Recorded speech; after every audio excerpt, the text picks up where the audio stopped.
Karena kenikmatan hidup itu Bapak sekalian bukan berapa banyak hartanya kita, anak kita, rumah kita, atau berapapun fisik-fisik itu, tapi kenikmatan hidup cuma satu, yaitu ibadah atau amal yang kita kerjakan. Tanpa ibadah maka hidup kita seorang mukmin itu nggak ada apa-apanya. Tanpa Islam ini mungkin ilmu kita bukan apa-apa. Bahkan dalam kaidah seorang mukmin, ketika tidak ada syahadat di situ, maka yang kita kerjakan sia-sia semua. Maka Nabi SAW sampaikan bahwa orang-orang yang mungkin tidak pernah melakukan ibadah sekalipun, tapi dia pernah bersyahadat, maka pada akhirnya dia akan masuk surga, tapi meskipun dia akan terlebih dahulu disiksa di neraka. Kata Nabi SAW, man syahida annahu la ilaha illallah Muhammad Rasulullah dakhala jannah. Seseorang itu kalau dia pernah mengucapkan aku bersaksi bahwa tidak ada Tuhan selain Allah dan Muhammad utusan Allah, maka dia pasti akan masuk surga. Maka kebahagiaan kita yang terbesar adalah ketika kita saat ini masih berada dalam keadaan beriman kepada Allah. Dan mudah-mudahan di akhir zaman seperti ini, matinya kita pun nanti mudah-mudahan beriman juga. Kita masih mengimani Allah, masih mengimani hari akhir, masih mengimani semua disampaikan oleh Nabi SAW. Karena Nabi pernah menyatakan bahwa di akhir zaman seperti ini akan ada masa di mana ada orang yang paginya beriman, sorenya kafir, sorenya beriman, paginya kafir. Sudah terlalu abu-abu yang kita lihat sekarang, fitnah yang luar biasa. Maka memegang agama pada zaman saat ini seperti memegang bara api. Tapi jangan pernah dilepaskan bara api tersebut, karena justru disitulah letak keutamaan atau letak inti keselamatan itu di situ. Jadi ketika kita sekarang mungkin kita lihat betapa luar biasanya fitnah-fitnah terhadap umat Islam, ya. Kalau kita lihat di berbagai tempat di belahan dunia saat ini, itu mengerikan sekali. Di Cina mungkin kita lihat bahkan orang-orang dipaksakan untuk menyembah patung. Umat Islam begitu besar, begitu banyak, tapi kita belum bisa berbuat apa-apa. Namun ada satu yang kita perlu terus lakukan, yaitu doa. Doa itu bisa mengubah takdir, termasuk juga dalam urusan kesehatan. Dan apa-apa yang kita dapatkan ini adalah sebuah hasil, ya, usaha perjuangan dari manusia yang sangat baik, manusia yang beliau fisiknya, akhlaknya, nasabnya Allah sempurnakan, manusia yang sosoknya sebagai seorang ayah itu luar biasa sempurna, sebagai seorang suami juga sempurna, sebagai seorang pemimpin negara juga sempurna, sebagai seorang panglima perang juga sempurna, ya. Maka uswah kita tidak lain tidak bukan itu Rasulullah SAW. Semoga kita semua bisa mencontoh beliau dari mulai bangun tidurnya sampai mau tidur lagi. Pada dasarnya Bapak sekalian, kalau kita lihat kesehatan itu sebenarnya adalah buah dari ketaatan kita. Sering saya sampaikan bahwa kalau orang itu sehat, kalau orang itu taat, pasti sehat. Kalau orang itu taat, pasti sehat. Jadi sehat itu hanya imbas dari sebuah ketaatan. Apa buktinya? Kalau kita lihat zaman sekarang, sains, ya, atau mungkin ilmu pengetahuan menunjukkan atau menyampaikan kepada kita berbagai macam hal, ya, yang sebenarnya kalau bagi saya pribadi, sains-sains yang ada saat ini, ya, tidak sampai, mungkin bahasa saya tidak membuktikan, tapi menjelaskan, terutama hubungannya dengan Al-Quran dan hadis, ya. Kalau urusannya dengan Al-Quran atau hadis, maka sains itu hanya menjelaskan. Sebab kalau dia tidak sama dengan apa yang disampaikan Allah dan Rasulullah SAW, pasti, ya, sains yang bermasalah, ya. Seperti itu harusnya, karena iman itu tidak perlu bukti, tapi membuktikan. Kita tidak pernah melihat Allah, kita tidak pernah melihat Rasulullah, kita tidak pernah melihat surga, kita tidak pernah lihat neraka, tapi kita yakin dengan itu semua, ya. Bahkan Rasulullah mengatakan bahwa aku rindu dengan saudaraku, kata Rasulullah. Siapa itu? Ya kita ini kan, ya, seperti itu. Maka apa-apa yang ada dalam Al-Quran atau apa-apa yang ada dalam disampaikan oleh Nabi SAW pasti bikin sehat. Kesimpulan utamanya, syariat itu bikin sehat, tapi kita tidak melakukannya untuk sehat, karena kita melakukannya untuk taat, karena ketaatan. Orang yang bangun malam rutin, Bapak sekalian, tidak akan mungkin kena penyakit yang berat. Orang yang rajin membaca Quran, jantungnya pasti baik. Dengan terakhir saya mendapatkan sebuah penelitian sederhana dari seorang kawan, seorang dokter juga, yang dia meliti orang-orang yang darah tinggi sama darah rendah. Darah tinggi dan darah rendah, yang kemudian orang-orang tersebut, ya, membaca Al-Quran untuk berzikir, yang darah rendahnya menjadi normal, yang darah tingginya menjadi normal. Begitulah syariat, gitu kan? Kenapa? Karena yang menciptakan kita itu Allah, ya. Allah yang menciptakan kita, Allah yang menciptakan kita, maka Allah juga yang membuat toolsnya. Allah yang bikin toolsnya. Kalau bahasa saya itu software dan hardwarenya. Kalau Anda punya mobil, sekalian, ya secanggih apapun mobil itu ada petunjuknya, ada SOP-nya. Ya, SOP-nya apa? Ya ada buku manualnya, ada servis bulanan, servis tahunan, apa macam-macam seperti termasuk spare part-nya kan gitu. Jadi semakin kita kenal dekat dengan Allah, sekalian kenal dekat dengan syariat ini, maka sebenarnya kesehatan itu adalah sebuah hal yang mudah sekali kita dapatkan. Ya, mudah sekali kita dapatkan. Ya. Dan acuannya apa? Al-Qur'an.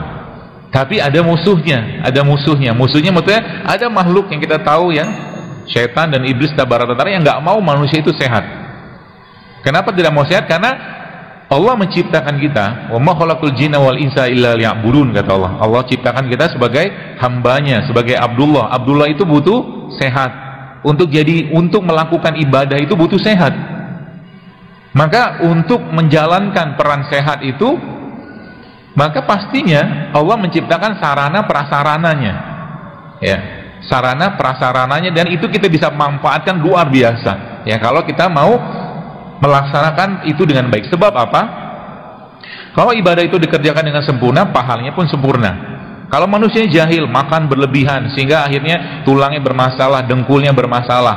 Saya kadang-kadang nggak habis pikir lihat orang yang ibu-ibu terutama, ya.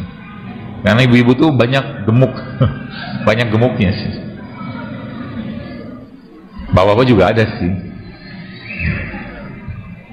Badannya bagian atasnya udah gede, ya, perutnya sudah seperti itulah. Kemudian akhirnya dengkulnya sakit. Dengkulnya kan sakit. Ketika dengkulnya sakit, apa yang dikerjakan? Suntikan, kasih obat segala macam. Bahkan ketika sudah parah banget, akhirnya tempurung lututnya diganti. Padahal masalah bukan itu. Blueprintnya kita itu, blueprintnya tubuh kita itu sudah dari dulu tuh sama, gitu kan. Contoh, kita bicara tulang kaki kita itu, tulang paha atas sama paha bawah kaki lah secara umum, beban tumpunya tidak akan bisa bertambah. Beban tumpu tidak akan bisa bertambah. Jadi nyeri itu biasanya muncul, salah satunya di samping karena yang lain adalah karena terlalu besar beban tumpu ke bawahnya. Jadi kalau muncul nyeri di lutut, di sendi segala macam di bagian bawah, yang dikerjakan pertama kali apa? Turunin berat badan.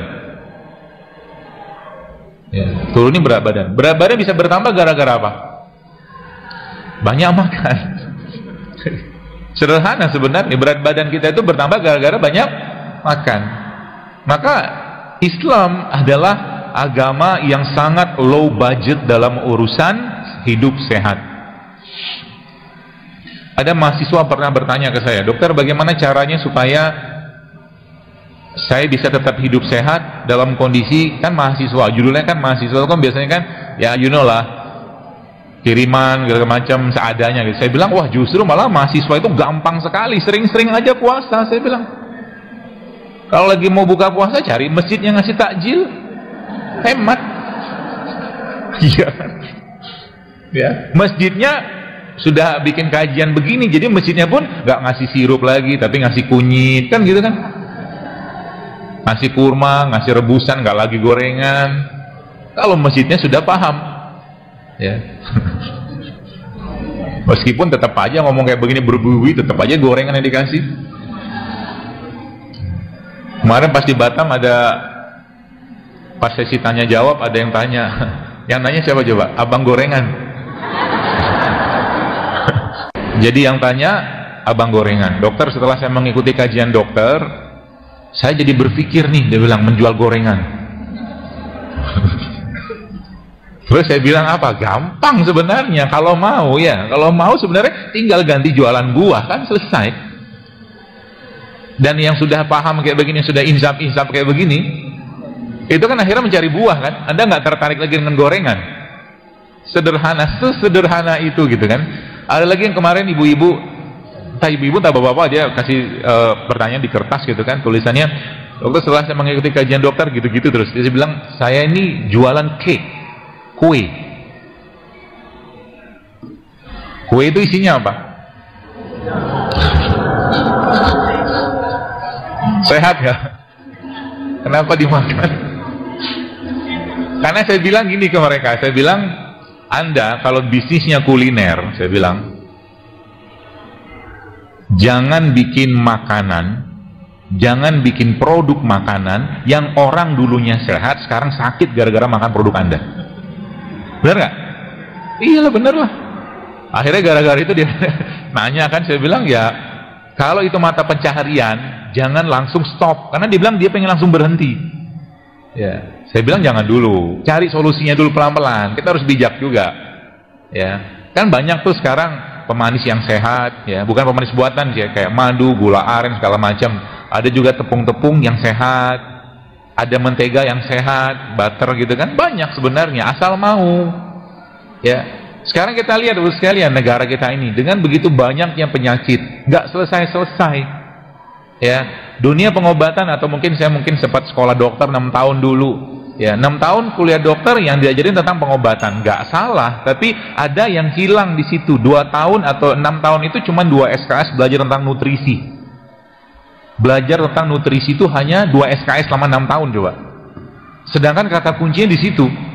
Nutrisi kita sekarang ini yang tidak berimbang.